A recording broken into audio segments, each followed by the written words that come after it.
দুনিয়াতে অহংকারের পরিণতি হলো লাঞ্ছনা গঞ্চনা।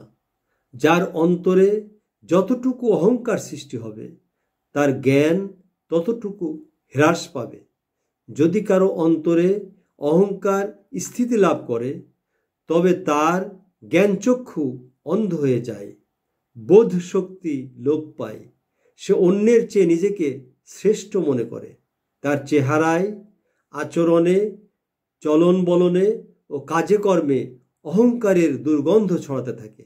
সহিহ বুখারী, সহিহ মুসলিম। রাসূলুল্লাহ সাল্লাল্লাহু আলাইহি সাল্লাম বলেছেন, আমি কি তোমাদেরকে জাহান্নামীদের বিষয়ে খবর দেব না? তারা হলো বাতিল কথার উপর ঝগড়াকারী, হঠকারী ও অহংকারী। সহিহ বুখারী, সহিহ মুসলিম। রাসূলুল্লাহ সাল্লাল্লাহু আলাইহি সাল্লাম বলেছেন, যার অন্তরে এক বিন্দু বা অনুপরিমাণ অহংকার থাকবে সে জান্নাতে প্রবেশ করতে পারবে না। সহিহ মুসলিম 91 নম্বর হাদিস। রাসূলুল্লাহ সাল্লাল্লাহু আলাইহি সাল্লাম বলেছেন, তিনটি বস্তু মানবের ধ্বংসের কারণ: প্রবৃত্তি বা নফসের দাসত্ব ও পূজা করা, লোভ এবং আত্ম অহংকার। তিনি আরো বলেন, অহংকারই হলো সবচেয়ে মারাত্মক ক্ষতিকারক। অহংকার মানব সমাজের একটি নিকৃষ্ট ও ঘৃণ্য অংশ। রাসূলুল্লাহ সাল্লাল্লাহু আলাইহি সাল্লাম বলেছেন, অহংকার হচ্ছে সত্যকে উপেক্ষা করা এবং মানুষকে অপমান, অসম্মান ও তুচ্ছ তাচ্ছিল্য করা। মুসলিম 91 নম্বর হাদিস। নবী সাল্লাল্লাহু আলাইহি সাল্লাম বলেছেন, যার অন্তরে অনুপরিমাণ অহংকার থাকবে সে জান্নাতে প্রবেশ করবে না। এক ব্যক্তি জিজ্ঞাসা করল, মানুষ চায় যে তার পোশাক সুন্দর হোক, তার জুতা সুন্দর হোক, এও কি অহংকার? রাসূল সাল্লাল্লাহু আলাইহি সাল্লাম বললেন, আল্লাহ সুন্দর, তিনি সুন্দরকে ভালোবাসেন।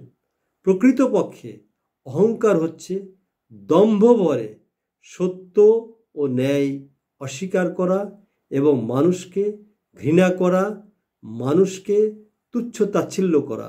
সহিহ মুসলিম 166 নম্বর হাদিস। রাসূলুল্লাহ সাল্লাল্লাহু আলাইহি সাল্লাম বলেছেন, তিনটি বস্তু মানুষের ধ্বংসের কারণ: প্রবৃত্তি বা নফসের দাসত্ব, লোভ ও আত্ম অহংকার।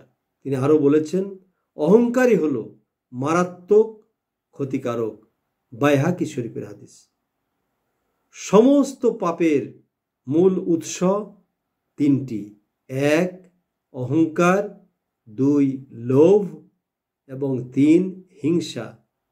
যে ব্যক্তি উক্ত তিনটি বিষয়ের অনিষ্ট থেকে বেঁচে থাকতে পারবে সে যাবতীয় অনিষ্ট থেকে বেঁচে থাকতে পারবে। কুফরির মূল উৎস হলো অহংকার, পাপকর্মের মূল উৎস হলো লোভ, বিদ্রোহ ও সীমা লঙ্ঘনের মূল উৎস হলো হিংসা। ইবনুল কাইয়ুম। সুতরাং সকল মানুষের তথা মুমিন মুসলমানের উচিত কোনোভাবেই অহংকার না করা, দাম্ভিকতা, ঔদ্ধত্য ও বড়ত্ব পরিহার করা।